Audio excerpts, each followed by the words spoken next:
How many times have you set about to write your course notes or get ready for your exam and started on a big pile of papers with a tight deadline to go through all of them, only to find that at the end of 4 hours of hard work, you feel so overwhelmed by the volume of information and the new concepts that you have no idea how you'll be able to internalize any of it? Don't despair. Part 5.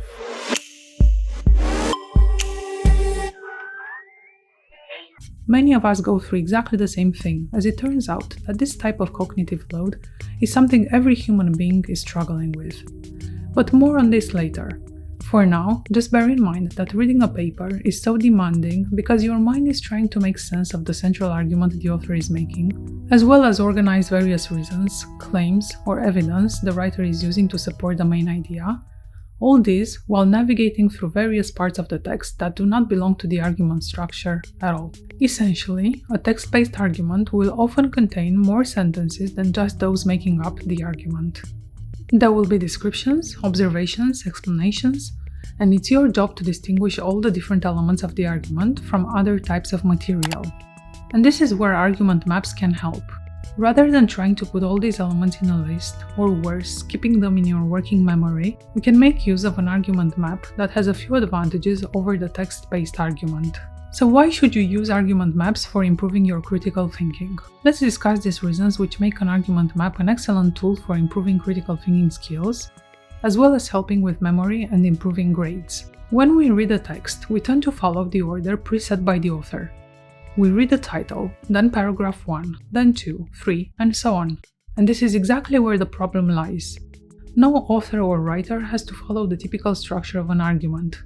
They don't have to present the conclusion or central idea first, then the first reason together with its warrant and backing evidence, then the second reason, and so on. Of course, it would be nice if they did. So it's your role to take these chunks of phrases and paragraphs and organize them in an order which makes sense for the argument. You will need to do this whether you decide to use an argument map or not.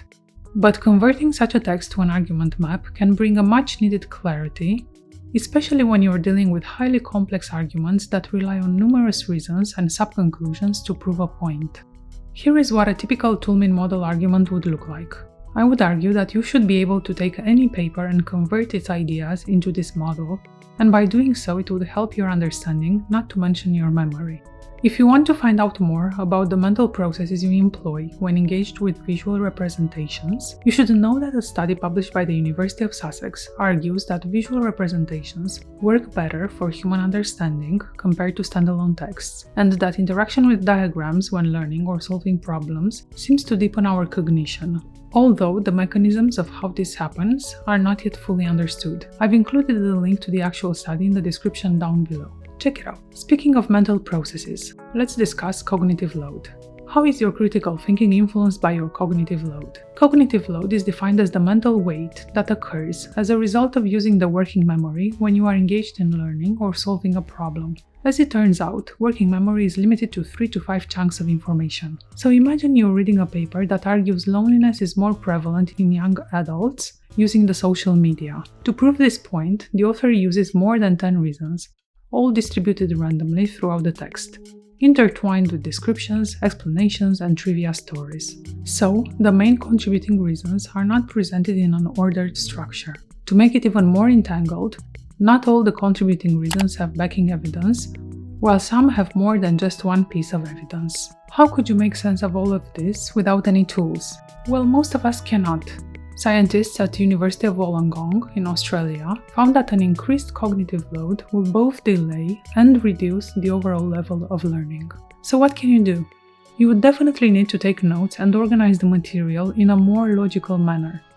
And as already proposed, using an argument map for doing so will take out the cognitive load from your mind and put it in a structured format in a tool you can engage with, deepening the learning process.